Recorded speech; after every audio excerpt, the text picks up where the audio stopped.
Bonjour tout le monde, j'espère que vous allez bien. De mon côté, ça va super bien. Bienvenue de nouveau sur ma chaîne Alliance et Éducation.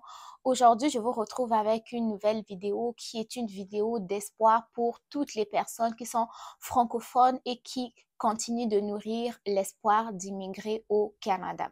Ce 20 mars 2025, la nouvelle ministre de l'Immigration fédérale, Madame Rachel Benayan, a annoncé que le gouvernement du Canada allait investir plus de 9,3 millions de dollars pour soutenir les communautés francophones en situation minoritaire. Donc, je vous partage ce communiqué, surtout vous montrer que pour les francophones, là, il y a toujours un brin d'espoir pour immigrer, même si le Québec a fermé ses portes, il y a d'autres opportunités ailleurs au Canada. Donc, je vous lis le communiqué.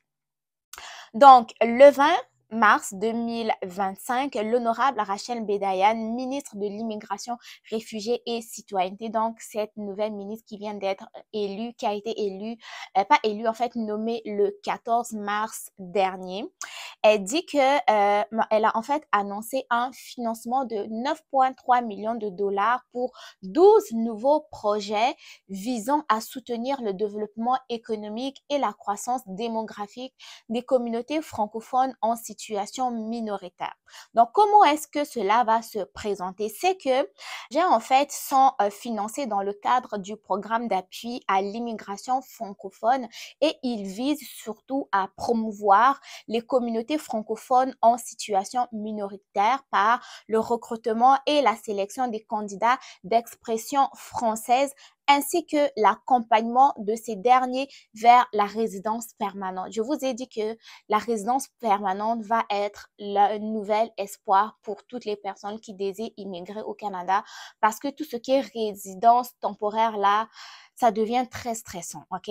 Donc, on continue parce que c'est pas encore terminé. Sachez que certains de ces projets vont contribuer à la collecte et à l'analyse de données probantes qui aideront à établir des mesures concrètes visant à réduire les barrières de l'immigration francophone.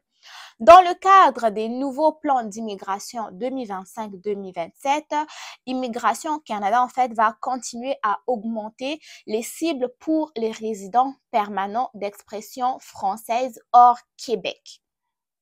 Les portions non, ces cibles-là, en fait, vont être de 8,5% en 2025, 9,5% en 2026, 10% en 2027. IRCC se dit fier qu'en 2024, il ait dépassé la cible ambitieuse de 1,21% et avait atteint en fait 7,21% d'admission des résidents permanents d'expression française hors Québec. En fait, le gouvernement en ce moment a pour but d'augmenter plus de francophones dans les autres provinces et territoires canadiennes hors Québec, ok? Donc, ils ajoutent aussi que les cibles élevées démontrent l'engagement continu du gouvernement à appuyer l'immigration francophone.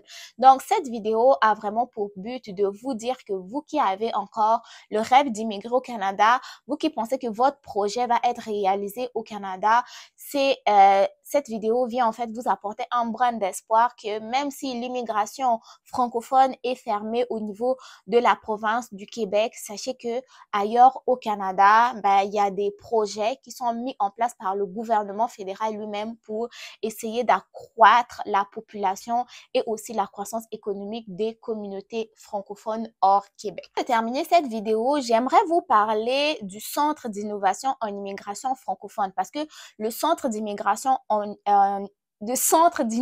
immigration francophone travaille en fait avec le gouvernement fédéral toujours dans le but d'augmenter la croissance démographique et économique des communautés qui sont minoritairement francophones ici au Canada.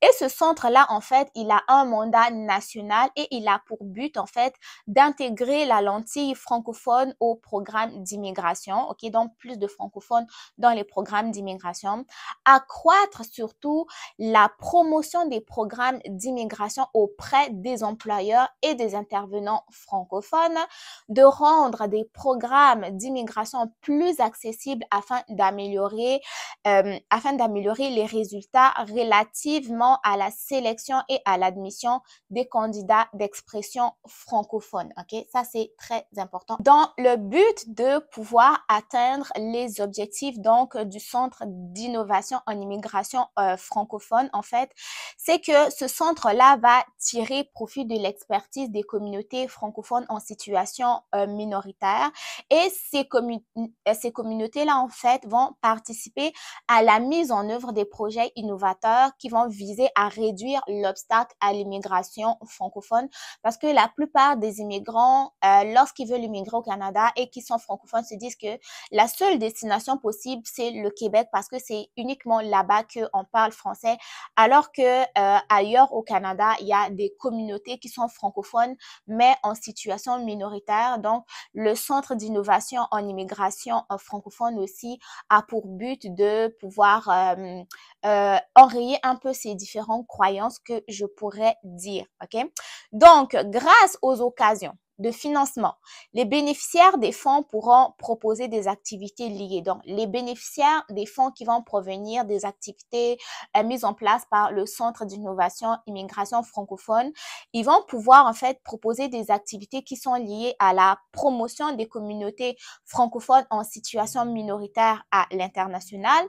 Ils vont également participer au recrutement, à la sélection et à l'accompagnement des candidats d'expression française et enfin à la recherche et à l'obtention des données probantes en matière d'immigration francophone. Vous savez, quand on parle des données probantes, on parle des données qui sont à jour et qui s'appliquent à l'état actuel, en fait, à la vie actuelle ou aux réalités socio-économiques actuelles. C'est pour ça qu'on dit les données probantes, donc les données des plus récents aussi qui proviennent des études scientifiques, si je peux dire.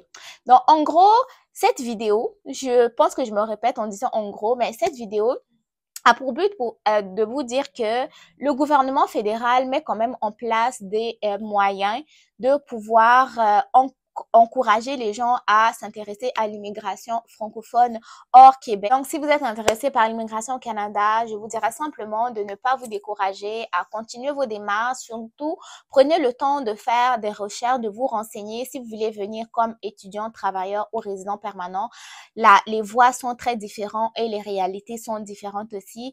Prenez le temps de vous renseigner, de trouver de l'information et surtout de voir quelle est la communauté francophone hors Québec qui vous intéresse par rapport à vos besoins, ok? Donc, je vous remercie d'avoir regardé la vidéo. N'hésitez pas à vous abonner pour d'autres vidéos encore plus informatives. Je vous dis à très bientôt pour une nouvelle vidéo. Bye bye!